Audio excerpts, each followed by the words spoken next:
Welcome back, everybody, to another amazing episode of The Hopeful Majority. I have to thank you, by the way, for last week's episode, which was a solo episode about the missing story about college campus protests, because that episode did really well. It was one of our most well-watched episodes. I appreciate everybody for supporting this podcast, for supporting the conversation. If you haven't listened to that episode about what is actually happening in college campuses and what we're learning from students on the ground, check it out. YouTube, Spotify, Apple. You can find our content everywhere. Every Monday, we're releasing new content, especially if you're new to the show. Welcome, because today's conversation is another fascinating interview conversation with a current member of Congress, Derek Kilmer from Washington State, and he will actually not be seeking re-election this year, which is why I think this conversation is really honest, really open. I think you'll really appreciate Congressman's perspective. We touch on everything from fixing Congress to what are the challenges that members of Congress face, to the incentive structures in our politics, to, well, why can't people in Congress just get along and get stuff done? I know it's a question a lot of people ask, and I'll warn you, this conversation's a little nitty gritty. We go into things like gerrymandering and primaries and campaign finance. And if you're already listening to this, you're like, Manu, I have no idea about these words. These words are weird technical things. Hang in there, because I think we need to have open, nuanced conversations about the complex problems that face our systems and our institutions. The fact is that a lot of the problems that we face as they relate to polarization and division in our country are not simple binary issues that you can distill into one headline that we can consume. In fact, I think that's one of the problems that our media has created, is this habit and tendency within us to be simple-minded consumers that are just like, hey, this is the issue and that's what the problem is. This is a complex problem set. And I really appreciated the congressman's time, because he went at the challenges that Congress faces and how we can fix them from a I think a very objective, nonpartisan standpoint. So whether you come from the right, you come from the left, you're anywhere across the political spectrum, I think this is a conversation that you'll appreciate. So with that, let's welcome Congressman Kilmer.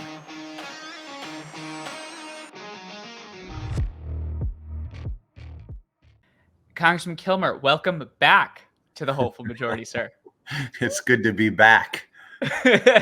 I'll say that folks are probably wondering, why is Manu saying you're back when there hasn't been a previous conversation? And it's because we had a wonderful conversation, I thought, 2 weeks ago, but the Longworth Congress Capitol Hill Wi-Fi just did not work out. How is it that we just don't have good Wi-Fi in Washington, D.C.? Well, there's been a lot of talk about rural broadband. I'd like to say a few words about urban broadband, specifically with regard to the U.S. Capitol campus. Yeah, it's so odd. I was actually our producer and I were talking about it, and it's fascinating that the world's most powerful country on the planet struggles with Wi-Fi in its capital. Yeah, it's not great. But I deeply appreciate you making time. Yeah, you bet. For being here. I know how busy everything is. Here's where I want to start. Last time we started with just, the Civic Bridges Act and how you're focused on modernization. But in the 2 weeks that spanned, there was a New York Times video op-ed essay that folks should absolutely check out, where it shows 12 members of Congress retiring and ask them why. And it actually ends with you. And you make the statement at the opening, that is that I knew that I was joining an organization, i.e. Congress, that had a popularity rating that was less than headline colonoscopy. Why did you join? Yeah, headlights, colonoscopies, and Nickelback, I think, was the poll that I saw. So why did I join? First, it's why did I get into public service? I actually grew up in a little logging town on the coast of Washington State. And when I was in high school, the timber industry kind of took it on the chin. And I saw a bunch of my friends' parents lose their jobs and a bunch of my neighbors lose their jobs. And it absolutely altered the trajectory of my adult life. When I went to Princeton for undergrad, my senior thesis was how do you help timber towns in Washington State? And when I was at Oxford on a Marshall Scholarship, my doctoral dissertation looked at mining towns in the UK and timber towns in Washington, basically trying to figure out what do you do when the main industry that is the community's lifeblood really declines. And I came home. I worked for McKinsey for a few years, mostly trying to get out of student debt, unsuccessfully, I should add, and then took about a 70% pay cut to go work for an economic development organization. in my region, trying to get more jobs in our area and trying to keep some of the jobs we had. And to make a long story maybe slightly less long, I got grumpy and I ran for office. I kept finding myself saying, gosh, you know what government does and doesn't do sure impacts our ability to grow jobs. And finally, some of my friends said, you know, you seem like you have a lot of good ideas and you sure complain a lot. Why don't you go do something about it, pal? And the next thing I knew, I was serving in the Washington State Legislature. And then in 2012, the guy who had been in Congress in this district from the time I was 3 years old called me and said, hey, in about an hour, I'm going to announce that I'm not running again. And you should think about whether that's something you want to do. It wasn't a no-brainer for me. My kids were 3 and 6 at the time. And I was conscious that if I was successful in this undertaking, I'd be signing up for a 3,000-mile commute where I'd be away from them a lot. And two, as you just pointed out, you know, like a lot of Americans, I wasn't entirely sure I wanted to touch Congress with a 10-foot pole. And as I thought about it, in the end, perhaps those deterrents were the reason I ended up doing it, was because I had kids and because it was a mess and I didn't want their future dictated by a completely messed up federal government.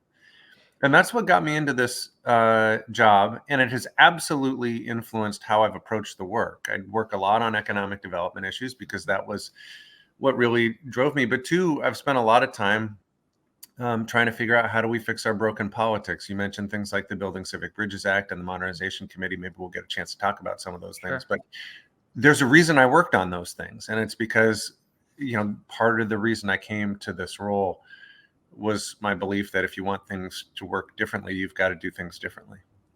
You know, I want to take a quick step back in your journey where you actually decided that you know you complain a lot and you're going to get into Congress to solve problems, right? Which is, I guess my summarization of a fascinating way to start.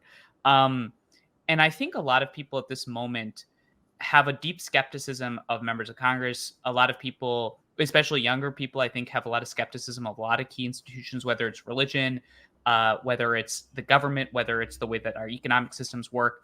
And people question the motivations of public officials a lot.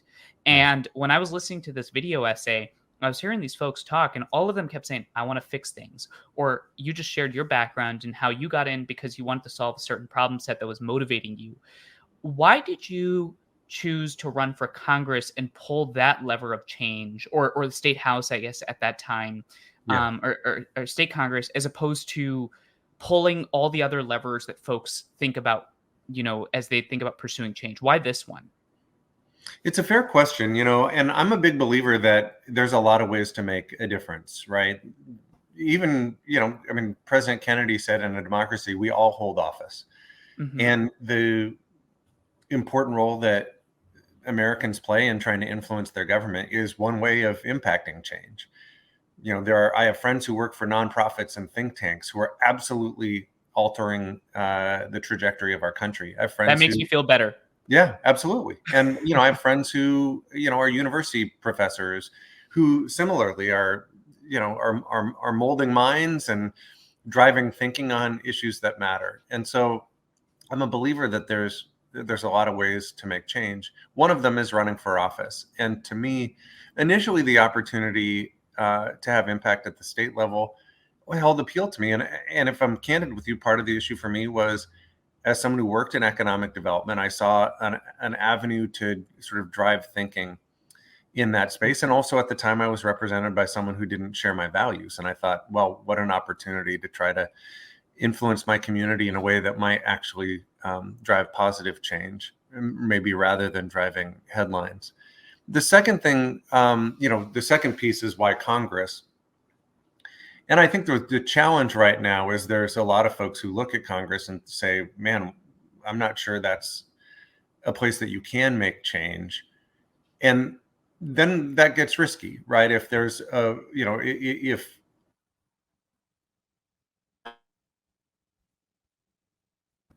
creates some peril for democracy. And so for me, it was in the end a draw. There's puts and takes and all of that, right? You know, there's ups and downs in Congress, and I'm happy to tell you about ups and I'm happy to tell you about downs. But for me, I'm a genetically hopeful person, and I really believe that through service I could make a difference. And So, let I me mean, just tell you one other quick thing, please. I think you'd find it interesting. When I chaired the Modernization Committee, which is the thing called the Select Committee on the Modernization of Congress, it was nicknamed the Fix Congress Committee. And we started off with something that, to my knowledge, no other committee in Congress does. We held a bipartisan planning retreat. And we went around the room and just sort of as an icebreaker, we started with two simple questions. Why did you come to Congress? And how has it met or failed to meet your expectations? And it was really interesting because if you had sat, if you sat as a fly on the wall in that room, I'm not sure you would have been able to tell who the Republicans were and who the Democrats were. But there was a constant theme that people felt like the institution was punching below its weight and that they wanted to make a difference to make it better. And I think there's really something to that. That the institution is punching below its weight. What do you think prevents the institution from actually punching punching above its weight? And I know that's a very broad question, but I can imagine someone listening to this right now and saying, let's say I disagree with the congressman's politics, but I do agree with what you're saying right now, which is you're Yeah. being relatively introspective about the institution. You're saying, hey, I got in it for the right reasons. I even have this committee that folks probably have never heard of called the Select Committee on Modernization. Right. Why do you think people are not punching above their weight in Congress? And I guess what does that actually mean for the institution to be doing well? Well, I have a very long answer to this and I'll try to make it as short as I can. But I would think about this when the Modernization Committee was established. So the first part of the answer is when the Modernization Committee was established, it was a trend of, every 20 or 30 years, Congress realizes things aren't working the way they ought to. And they create a committee to see if they can fix it. Right. And this was the most recent iteration of that. And, by and large, these committees don't do anything. But and I'm happy to talk about some of the things we were able to do. But we were assigned a few topics that were, I think, sort of part of help define a problem statement. The types of problems we were asked to look at were, how can Congress better be an institution that can recruit, retain, and train and develop diverse staff, where the staff of Congress looks like the staff of America. The problem statement with that is, by and large, the tenure of congressional staffers is about 3 years, which means as the institution develops knowledge, it loses it quickly to lobbying firms or nonprofits or what have you. So that's a problem, not to mention the fact that congressional staff is not, and particularly senior staff, don't have the diversity that I think the American people would want to see. It's only it's just one thing I'll just there's it's only 3 years. 3 years Wow. is the average tenure. Yeah. So, you develop knowledge and then you lose it very quickly. Right. Second, one of the things we were asked to look at was technology. Congress has been described as an 18th century institution using 20th century technology to solve 21st century problems. And I found that largely to be true. Now we're working on changing that. But just as an example, when I showed up in Congress, I was given a pager. I think I still have it. I don't think I've ever turned it on, and I'm not entirely sure how to use it or what it's for. It's going to beep during this recording. The one time it beeps Yeah. in your life is during this recording. It might. So we were asked to look at how to modernize technology. We were asked to look at things like rules and procedures to make the institution function better. We were asked to look at issues related to the schedule and calendar, which, like, we could spend 5 minutes just talking about how the schedule of Congress inhibits the ability of the institution to get things done. In that, one, Congress isn't there enough. If you watch that New York Times video, you heard people talk about, well, it used to be that members lived in Washington, D.C. And part of the challenge right now is, if you look back pre-COVID, the year before COVID hit, members of Congress were in D.C. 65 full days and 66 travel days, meaning we traveled to and from D.C. more than we had full days in D.C. By and large, committees only meet on the full days. And so you're trying to pack all of the work of Congress, if you, as I believe, think that policy making should be done in committees, into 65 days. Not to mention the fact, according to the Bipartisan Policy Center, the average member of Congress is on 5.4 committees and subcommittees. So all of them are getting packed into 65 days, meaning members of Congress, by and large, aren't in their committees. They're jumping from committee to committee. showing up, making a 5-minute speech that they can throw up on social media, and then saying, peace out, I'm going to run to my next committee, which means they're not learning in committee. They're not participating in the give and take and the defense of ideas, or even in just the basic, use of evidence to create public policy. So we were asked to look at that issue. So there's all of these things that we were asked to look at in the modernization committee. But I actually think that there's two other things that, if you ask me, like, why isn't it working? I think there's two other things that I think are worthy of consideration. Some of them are will issues and some of them are skill issues. On the will side, there are things that make collaboration difficult. And I would identify three of them. The way we do political primaries in most states, it's closed primaries, meaning, someone talking to someone on the other side of the aisle, or God forbid, trying to solve a problem with someone on the other side of the aisle, may get them punished in a political primary. Two is partisan gerrymandering, where our blue districts have gotten a lot more blue and our red districts have gotten a lot more red. And some of that is because we have, in many states, politicians choosing their voters rather than voters choosing their elected officials. And then three is the role of money in politics. I think there's too much money in our political system, and that absolutely drives behavior. So some of those are what I would call will issues. The other is skill issues. Congress is the only place in which I've worked where, with the exception of freshman orientation, there is no professional development for the people who work there. Literally zero. There are basic tools required for an institution, for a legislative body to function well. It's things like, how do you use evidence to develop public policy, and how do you negotiate strategically, and how do you resolve conflict, and how do you talk to people who disagree with you, and how do you manage an office? And by and large, there are some people who come to Congress with those skills, and some somehow develop those skills organically. But by and large, there's a whole bunch of folks in the institution who do not do that, do not have those skills. And that becomes problematic for the institution as well. And that's not, me dissing my colleagues. I think most of my colleagues would agree with that assessment, that it is a problem for the institution that we have not, that you show up in the institution and there's very little. There are ways to develop content knowledge on policy issues, but from a skills standpoint, there's not a lot of ways to get better at the job. So those are three. I know, literally, I hope you can tell, I think a lot about this stuff. Yeah. We could spend an hour just on that question. Well, let me ask you a very specific question there, Sure. which is, and that was incredibly helpful. I mean, every time I speak with you, which has now been 3 times, each time I take notes on learning, and I can imagine someone listening to this, they're like, Congressman just spoke for 4 minutes. The fact is, this stuff is nuanced, it's complicated, and that's part of the reason why we've built this medium, is to give you the chance to really explain your experience, given that you've been there for a time that I think allows you the ability to talk about it. Here's the very specific question that I hear somebody asking right now, which is, how much do you think the problem is bad people running and being in Congress, as opposed to the structure and the institution and a lot of the deficiencies that you just outlined? The thing that I would tell you is, I often get asked, what surprised you most when you got to Congress? And one of the things that surprised me most was just how impressive a lot of the people were. There are good people who choose to give up whatever they're doing back home and come serve in this legislative body. The other thing that surprises me is, in the aggregate, it is not punching at a level it should.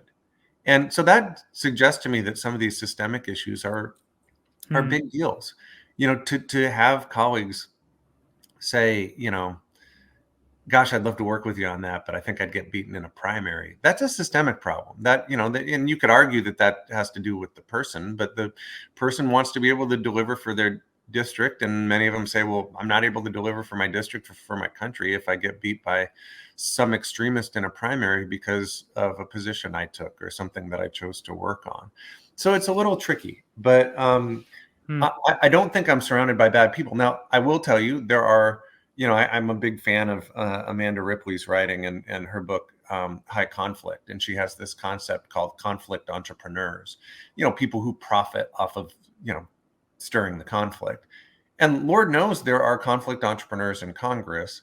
We see that playing out right now with regard to the attempt by Marjorie Taylor Greene to vacate the chair. That's conflict entrepreneurship, right? That's her trying to profit and raise her profile, which I don't think serves the institution or the American people. This dynamic between this vocal minority of members of Congress dominating the narrative, serving certain sets of incentive structures that don't incentivize governing, don't incentivize necessarily solving problems, reminds me actually of what we're seeing on college campuses right now, which is that, when we're on campus, we've got all these college chapters across the country. Most students on campus want to have the conversation, they want to have the dialogue, they want to listen, and yet they feel like there's this vocal minority that's created this culture of fear where you can't necessarily have the dialogue, you can't necessarily have the conversation. um, do you think that that dynamic is relevant? And how do you think you elevate, again, I don't like to use the phrase silent majority because of its historical implications, but how do you elevate the majority of people, whether it's in Congress, whether it's on a college campus, whether it's in the workplace, whether it's at your church, Yeah. that want to have the civic fabric, not to have the civic conflict? Well, I think that takes work. I really do. Let me tell you, I mean, so I'm going to answer that question, but I think just to highlight the problem statement. There were two polls last year that caused me a loss of sleep. And I like to sleep. So that, one was an NBC News poll that found that 70% of Americans agree with the statement that America is so divided, it is no longer capable of solving big problems. The second was a battleground poll that asked Americans on a scale of 0 to 100, with 0 being no conflict and 100 being civil war, where do they rate the United States? And the median score was a 70, meaning Americans thought by and large we were more than 2/3 of the way to civil war. Now I hear those numbers, and it'd be very easy to say, well, that's just life in America in 2024. But I don't know about you. I sort of refuse to just accept that as, well, I guess we're not going to do big things as a country anymore, or I guess we're just going to be in persistent conflict all the time. I saw that in my district, and that was the genesis of the Building Civic Bridges Act. I had two things happen over the course of about a month that were really shaking. One was I got invited to a YMCA thinking they were going to talk to me about gymnasiums losing money during the pandemic. It's not what they wanted to talk about. They wanted to talk to me about the fact that fights were breaking out at the Y over politics. And they said it's become so bad that we can't ignore it anymore. So they said they've hired a consultant that was training their staff and training their board in conflict resolution. And they were starting to try to pull together what they were calling bridging events to get people to talk through their differences rather than having, the Jerry Springer show break out on the elliptical, right? And I'd pay for that. Yeah, for sure. And at the end of the conversation, someone said to me, just out of curiosity, is there any federal support for something like this? And I said, not really, not as far as I know. That same month, we unfortunately had a series of attacks on religious institutions in Tacoma. We had the Islamic Center got burned to the ground by an arsonist. We saw two Buddhist faith leaders get assaulted outside their temple. We saw a church get vandalized, all within the span of about 3 weeks. And in the spirit of something good coming out of something bad, an interfaith solidarity group organized, and they put together a solidarity event at Tacoma Community College. And I have to tell you, in my entire time in office, it was one of the most powerful experiences that I had, because it was a group of people, and if you could think of a religion, they were there, largely there to say, hey, part of living in a healthy, diverse, religiously diverse and otherwise diverse pluralistic democracy is you're going to live next to people who think and look and pray differently than you do. And it cannot come to violence and conflict. And afterwards, one of the faith leaders approached me and said, that was a pretty powerful 90 minutes. And I said, it was. He said, just out of curiosity, if we were going to do this right, we would do this in an ongoing way. Any federal support to help something like that if we were trying to do that? And I said, I don't think so. And I looked into it. As it turns out, the United States actually does spend tens of millions of dollars each year trying to build social cohesion and foster bridges across lines of difference as a means of strengthening democracy in other countries through the National Endowment for Democracy. But we do not do that here in America. And so we went to work on legislation called the Building Civic Bridges Act. And it's a bipartisan bill. When we introduced it in the last Congress, it was with 10 Democratic sponsors and 10 Republican sponsors. And the bill really focuses on three things. One, providing federal support to those hyper-local efforts to try to bridge divides, to try to have some of these difficult conversations in a way that, dials down the conflict, in a way, the people who are doing the work. Two, it would train AmeriCorps members in the skills related to bridge building. We know we have extraordinary Americans that are participating in the AmeriCorps program that are basically populating amazing nonprofits and park districts all over America's school districts. And they're force multipliers in this effort to build the skills related to bridge building, because that is not, Right. that's a skill. And, we've seen it erode in our country a bit. And then finally, it would support colleges and universities that are doing research in this space. My lead Republican sponsor is a guy named Andy Barr, who has the Henry Clay Center in his district, and they're doing extraordinary work trying to figure out how do we bridge some of these divides in our country and make sure that civility and compromise and collaboration aren't naughty words, but are aspirations for progress in our country. I want to hold on some of the pieces of the Building Civic Bridges Act, because I think it's fascinating to see Congress federally actually invest, given the experience that you had at the YMCA, given sort of the religious violence you saw in your community. And I asked you a version of this question the last time we spoke, but I want to ask it in an even more pointed way, which is, why do you think Congress and the federal government had taken so long to act on the divides propping up in the United States? And why do you think this problem set of polarization has taken so long to actually catch on as a serious thing for people to focus on? And I'll just underscore this really quickly. Yeah. When we first started Bridge USA in that first ever discussion in 2017, like our freshman year, way back, at least to me, it feels way back. I know that in the time history of the world, it's not way back. Yeah. I remember people used to say, like, oh, Manu, all you're doing is just getting a bunch of people to talk to each other. Like, what's so important about that? And honestly, I would say that's exactly what we're doing. And we would use social science to explain why that's important, but also to show that it's literally not happening. But just by that retort of all you're doing is getting a bunch of people to talk to each other, I'm sure you get a version of that critique about the act and about the bill. Why do you think this problem has not been higher priority as a serious threat to our democracy? Yeah. Well, I think it's a good question. I think there's a few things at play. And to be clear, the Building Civic Bridges Act hasn't passed into law either. Right. So we've seen some bipartisan interest in it. I can't promise you that Congress is going to take this as seriously as it should. I think there's an understanding and appreciation for the fact that our founders did not presume that we would agree with each other on everything, right? In fact, they knew we wouldn't. But there was some presumption that we could live together. And I think we have seen, unfortunately, some challenges on that front, where the level of polarization and toxicity is heightened, in part for all the reasons that social science has discovered, right? We're sorting geographically. We're most assuredly sorting with regard to the information we get from everything from cable news to the algorithms and our news feeds on the internet that make sure that we only hear things that affirm our worldview rather than challenge us to think otherwise. And so I think we're seeing things get more ingrained, that polarization sort of being amplified and exacerbated in a way that people didn't expect.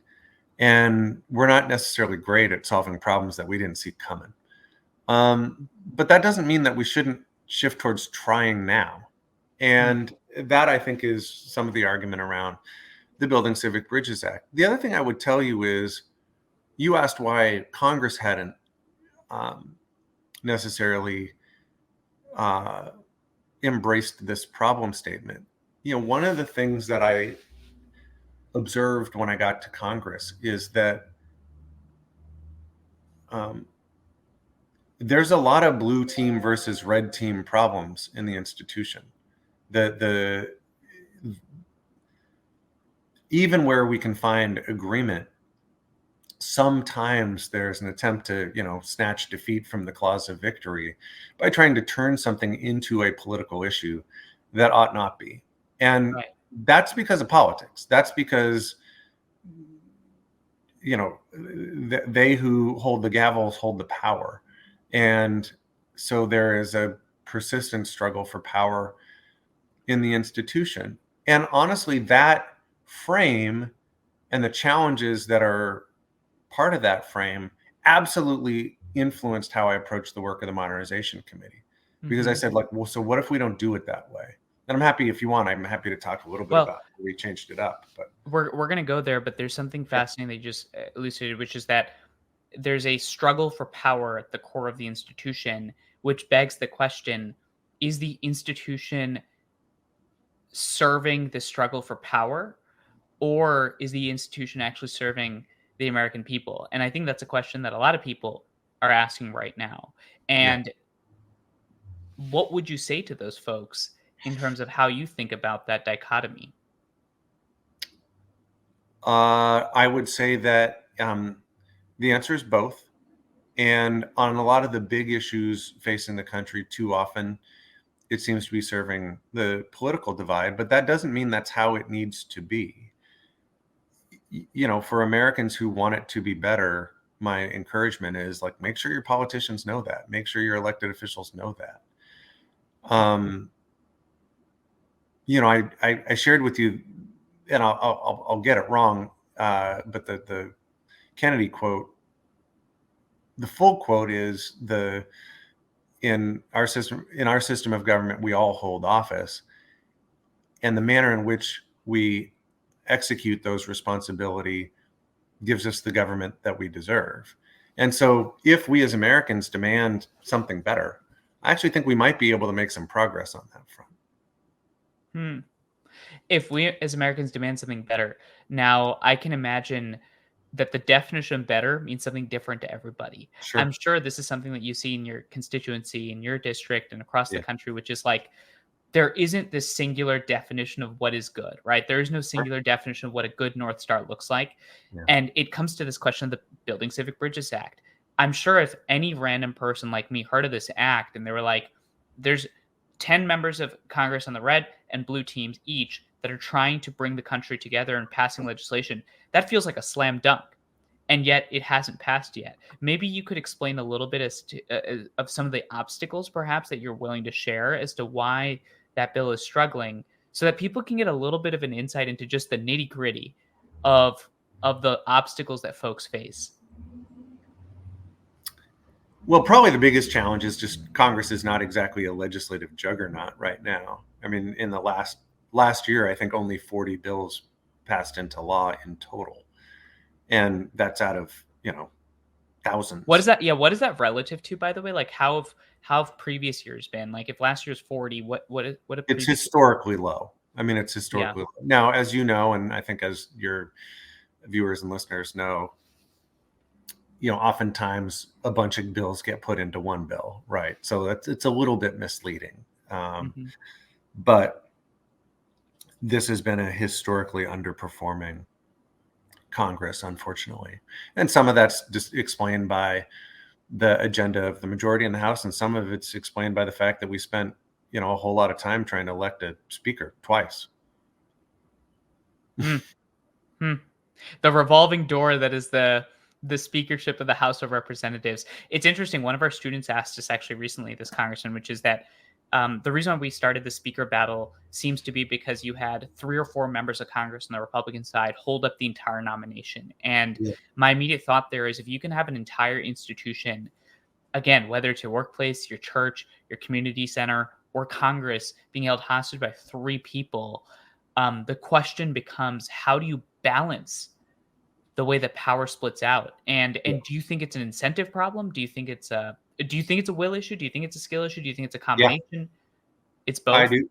Well, a little bit of both. I mean, here's the way I think about it. I live in a town called Gig Harbor, Washington, which is known as the Maritime City. So I use a lot of maritime analogies. I guess the way I Okay. look at it is, you've got a situation where somewhere along the lines of, 45% of the folks in the boat want to row in one direction, and you've got 45% of the boat who want to row in another direction. And sometimes it's not dramatically a different direction, but it's a different direction. And then you got about 10% of the people in the boat who just actively have their oars out of the water trying to beat everybody else over the head. That's a problem, right? Because the seas are rocky enough, and it just makes it hard to get where you need to go. The world is complicated, right? We have some really complex matters, and there are conflict entrepreneurs, to use Amanda Ripley's expression, who want to profit off of that, right? Who want to profit off of having their oars out of the water, taking hefty swings at their colleagues. That is problematic. And part of that, if you stick with that analogy for a second, I'm just thinking about this in the morning. I was doing some media calls with different press outlets, and I can already hear them listening to this conversation.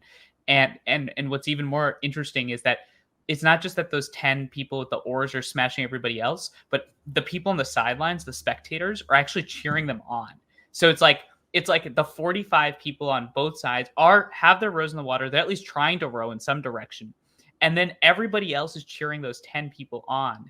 And the natural question then becomes, well, is it the fact that those 10 people are now playing to the incentives of everybody else, or is it that we actually need to change the way that we as people are also rewarding members of Congress in what we're looking at? How do you Well, how so do you think about that? this is where I actually think, I get to those will issues, right? Mhm. I don't think it's an accident that the 10 Republicans who voted to impeach President Trump, and I don't presume anybody's perspectives on that issue, but disproportionately they were members who were either retiring or from states that had a top two primary Hmm. or some different form of a primary. That was freeing to them, right? Folks like a Dan Newhouse or Jamie Herrera Butler or David Valadao, because it was a top two primary, I think felt more empowered to vote the way they thought they felt. That is trickier in a closed primary system where frankly, even in a top two primary system, there can be a penalty for bucking your party. But it's far worse in a closed primary system. So my theory of the case, and I know that there's academics that are researching the various primary systems, both with regard to what it means for politics, but also what it means for governance. And I would argue, and I saw it also with President Obama on trade policy. You saw members more inclined to support President Obama on trade and buck their Democratic members who bucked the rest of the party. And I think they were somewhat liberated by, members being in top two primary states or ranked choice voting states to vote how they actually thought. I know this from my early tenure when I supported President Obama's position on trade, and I had Democratic colleagues say, "Man, I think you're totally right on this, but I'm not sure I can vote that way because I'd just get killed." Mm. That's hard. That is a hard dynamic, and I think among the big systemic issues that I think we ought to be talking about and looking at are primary reform. I also think that partisan gerrymandering and the role of money in politics are huge contributors to those like big systems that incent people to sometimes do the wrong stuff, right? Marjorie Taylor Greene pulls her oar out of the water and beats everybody over the heads, and right now she raised a bunch of money off of it.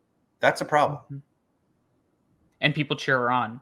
And then they Absolutely. actually might even throw her a bigger oar so she can hit you on the head with an even bigger weight. I guess within the three things that you listed, gerrymandering, primaries, and money in politics, uh, given that we have to always think about problems as limited times and we can't necessarily solve everything maybe at once, or perhaps you could, but how would you rank those three in sort of prevalence or challenge to the incentives to actually legislate? I don't know. I think I think it's a good question for political science. My gut is that the primary issue is a really big deal. I think the role of money in politics is a really big deal, and I think partisan gerrymandering is a really big deal. Mhm. I mean, I'm very proud of the work of the Modernization Committee, but I will say, in all honesty, that I tried to have our committee take on some of those three big issues, but I couldn't get bipartisan agreement on any of the three. Hmm. So that makes it difficult. Our committee was established with 6 Democrats and 6 Republicans, and a requirement that we get a supermajority vote for putting forward any reforms. Hmm. And I could not get 2/3 vote on changing up primaries or changing the role of money in politics or changing how district boundaries are drawn. And that if we want to get serious about how to make Congress function better, I really do think that those 3 issues require a lot more attention. Hmm.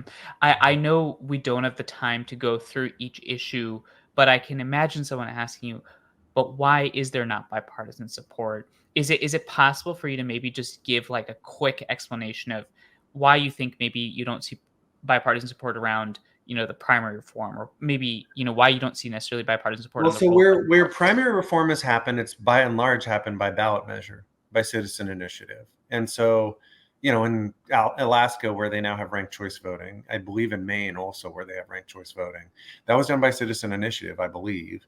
Um, Washington State, where we have a top 2 primary, that was done by ballot measure, and the parties opposed it. California, that was done by ballot measure. The systems aren't necessarily designed to reduce the role of parties. And Mhm. so that type of reform is usually opposed by the parties. Um, Mm. so that's for one. On the partisan gerrymandering front, the House passed under Democratic leadership both campaign finance reform and reform to gerrymandering so that there would be nonpartisan redistricting commissions. And it died in the Senate. And it didn't die because of lack of support by Democrats. It died in support because of the filibuster and the fact that Republicans didn't support that. And I don't say that to be partisan. That's just a statement of fact. Mitch McConnell has been outspoken in his opposition to most campaign finance reform measures. He believes that we should unlock more money into the system. I just think that's wrongheaded, but that's his perspective. And Mm. that's why he's opposed and has pushed the Senate Republicans to oppose really any reform in that space. Now, And I having bet said it that, that like, could I just hold on yeah, one thing there, which is I bet that it also doesn't help the case that only Democrats passed this reform or that reform, because I assume then the media can play on that and suddenly people think, "Oh, this is a Democratic issue," as opposed to it being a bipartisan issue. well, I think you'll appreciate this because I'm part of a bridging group. I co-chair a bridging group in Congress called the Bipartisan Working Group, which is a group that meets for breakfast every week. It's sort of a meeting in 3 parts. First part of the meeting, anybody who wants to make a pitch is able to pitch something that they're working on. Second part of the meeting, we talk about what's going on in Congress that week. And, those can be feisty conversations, right? If you're talking about healthcare or immigration or taxes, people can have sharp elbows, but I'm increasingly of the belief that good democracy is a little bit like a good relationship. You have to be able to talk to each other and listen to each other. And then the third part of the meeting, we usually bring in an outside expert to talk about a big, hairy issue facing the country and how we might be able to find some common ground on those issues. And a few years ago, we brought in Trevor Potter, who was John McCain's campaign finance attorney. I had seen him because he was Stephen Colbert's attorney for his fake super PACs, People for a Better Tomorrow. And Mhm. he came in and he said, I'm not going to talk to you guys about Citizens United. You're not going to get agreement on it. I'm not going to talk to you about public financing of campaigns. You're not going to get agreement on it. And he's a Republican. He said, but I do want to talk to you about something I think you could actually agree on. It's reforming the Federal Election Commission. He said the Federal Election Commission was set up after Watergate, basically to be the referee to blow the whistle on candidates that cheat and on campaigns that cheat. And he said for a long time it worked until it didn't. And now the FEC is almost as dysfunctional as Congress. Mm. And he said, so here are some common sense ways in which you could change that and get the referee back on the field. He said to my Republican colleagues in the room, you should like these reforms because right now you have a federal agency employing a bunch of people and not getting anything done. And to my Democratic friends in the room, you should like this because you want to have integrity to our campaign finance laws. And when he was done, I said, hey, I'm willing to work on that if there's a Republican who's willing to work with me. And there were 2 Republicans in the room who said, I will work with you on that. We spent months working on a bill. And then when Mm. we introduced it, it was the first bipartisan campaign finance reform bill in more than a decade. And, to me, that highlights the value of bridging. That was included in the big HR1, big democracy reform bill by Democrats. Now, I would argue if we had been able to carve that bill out and run it as a standalone measure, we might have been able to get it passed into law, and we would have made incremental improvement. Yeah. That is not repeal Citizens United. That is not public financing. That is not, reining in super PACs. But it could at least say, hey, let's at least, enforce the laws that we have. Mm-hmm. Mm-hmm. I can imagine someone listening saying, "Man, I never heard of that, and I wish I had." And I can imagine. I'm sure that's You've just described most of my congressional tenure. But it highlights something. It's same. I look. The work we do is not well paying. It doesn't get a lot of attention, though. I will say that I think things are shifting. I think with the protests we're seeing right now, I think with members like you bringing a lot of these issues to the forefront, at least I'm seeing the problem set become more relevant. Yeah. But you just highlighted and went through this conversation about the Building Civic Bridges Act, the Modernization Committee in Congress, which you've called the IT help desk. You mentioned the bipartisan campaign finance reform. You focused a lot on trying to get stuff done. And this reminds me of what happened after October 7th, Congressman, where after October 7th, we had 21 of our college campuses host amazing discussions on Israel and Palestine, and we completely failed in telling the story of success. And I feel like a lot of this is not necessarily us doing good work. It's actually being effective storytellers and shaping narratives. It feels like norms change work at the end of the day. What do you think about that statement? And why do you think there's not much coverage and engagement? Well, there's two separate questions there. I want to start. Let's abandon that last one because I think we'll spend a lot of time on it. Let's focus on the first piece. Well, so if it's all right, I want to talk a little bit about the Modernization Committee because it was all about norms change, right? The Modernization Committee, as I mentioned, by and large, these select committees don't accomplish anything. And in fact, when Speaker Pelosi asked me, hey, do you want to run this committee? My first thought was, gosh, what did I do to offend you? Because more often than not, you're really honest, which I appreciate. I can imagine someone's being like, Congressman said, I don't know, and these committees don't accomplish a lot of things. So I hope that only furthers the credibility of the conversation. Well, so I started off and I got a briefing from the Congressional Research Service, and they went through the history of these reform committees. And they were great in explaining, they were like, in the failed effort of this year and in the largely mediocre effort of this year. And I was like, well, how do we when history looks at this effort, how do we have them look at it and say in a pretty effective and positive, example? And my theory of the case is you just have to fundamentally change the norms. So let me give a few examples. When a congressional committee is created, they get funded. And the first thing that happens is Democrats take their half of the money.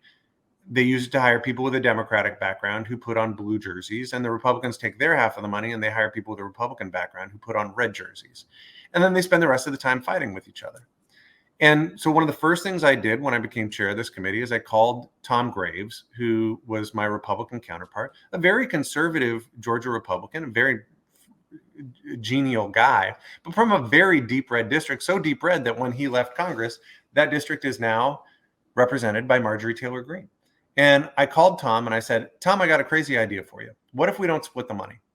What if we just have one committee with one staff, one budget, and you and I agree that we'll hire everybody together? And some of them will be people with a Democratic background and some will be people with a Republican background. But they'll all put on jerseys that say, hey, let's fix Congress. And to Tom's credit, he said, I think my leadership's going to hate this idea, but let's try it. And so that was a tone changer, right? The second thing we did is we held a bipartisan planning retreat, as I mentioned. To my knowledge, I've never been part of a functional effort that didn't start by saying, hey, what do we want to get done? And how do we define success? And by and large, that does not happen in Congress, and it most assuredly doesn't happen in a bipartisan way. If you watch one of our hearings on C-SPAN, you have too much time on your hands. But if you watch one of our hearings on C-SPAN, you'll notice I do. Yeah. So we didn't sit with Democrats on one side of a dais and Republicans on the other. We sat Democrat, Republican, Democrat, Republican. Why? Well, I would hear a witness say something interesting, and my genetic predisposition is to lean over to the person next to me and say, hey, that was pretty interesting. What do you think about that? And in our committee, we're leaning over to someone from a different party. We didn't even sit at a dais. We sat at a round table, because you can't have good conversation speaking to the back of somebody's head. You need to be able to look them in the eye and actually have dialogue and discussion, not debate. And those things were not cosmetic. I mentioned most of these committees don't pass anything. Our committee passed 202 bipartisan recommendations, every single one of them supported by Democrats and Republicans on the committee, and some for some very significant changes to how Congress works. Now, that is not going to fix Congress overnight. And you said you saw the thing I did for the New York Times. I explained, frequently someone will say, well, so you ran a committee trying to fix Congress. Bang up job, pal. Clearly it's fixed. And I've started quoting the House chaplain, who I saw during the 15th vote for Speaker of the House. And I said to her, pray harder. And she put her hand on my elbow and she said, just imagine how messed up this place would be if I wasn't praying so hard. And so that's kind of how I think about the work of the Modernization Committee. We have made changes, some of which are having impact right now, some of which will be a slow burn, and I think over time will improve the institution. Some we've got to, so far of the 202 recommendations, about a third have been implemented, or a third are in the process of getting implemented, a third we've got to get out of the parking garage. But over time, I think that's going to make a positive difference on the institution. So that I share that with you because you asked, do I agree with the theory of the case that you have to change up norms? That's what this, so I came from a state legislature where every bill was brought up under an open rule, meaning if you had an amendment that was germane to the bill, you could offer it, it would be debated, and it would be voted on. In 8 years of the Washington State Legislature, I can think of maybe 5, maybe 6 times where that was used as a political, weapon, where someone decided I'm going to put forward an amendment just to screw with the other side. If you imagine, it's laughable in Congress to imagine taking up every bill under an open rule. People would weaponize it right, left, and center every single day. But there was no rule in the Washington State Legislature saying, hey, don't be a jerk. That was the norm. The norm was, we're not going to weaponize this because someday we'll be in the minority or in the majority, and we don't want them to weaponize it. We're going to try to make policy, understanding that we have differences, profound differences between the two parties in terms of ideology, but we're not going to play games. And one of the things I strongly believe is the nations with whom we compete are not farting around with politics. They're not trying to, vacate the chair. They're not trying to, shut down the government. They're not doing these sorts of things that are really playing, political bull. They want to eat our lunch, and I don't think we ought to let them. And so my theory of the case is we've got to do things differently. We've got to change up those norms because that's important for the future of our democracy, and it's important for the future competitiveness of our nation. I want to end with this. Because I don't want to add anything more to that because I think that's very well said.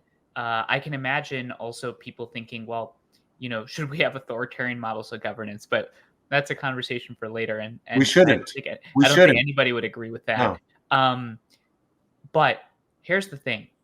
Right now I'm listening to this and I get asked this question a lot. A lot of our students get asked this question a lot, which is, why should we run for office? Do you even want to run for office, right?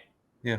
And one of my fears oftentimes about having these conversations, Congressman, as I sit here and think about this question a lot, is that we just spent, a long time critiquing the challenges, the problems, the issues, making fun of the institution. And yet if the institution fails, we have nothing else, right? What would your words be to a young person right now, or anybody, frankly, that's like, I do want to make a difference and I do want to publicly serve, but it looks like a shit show. So why should I?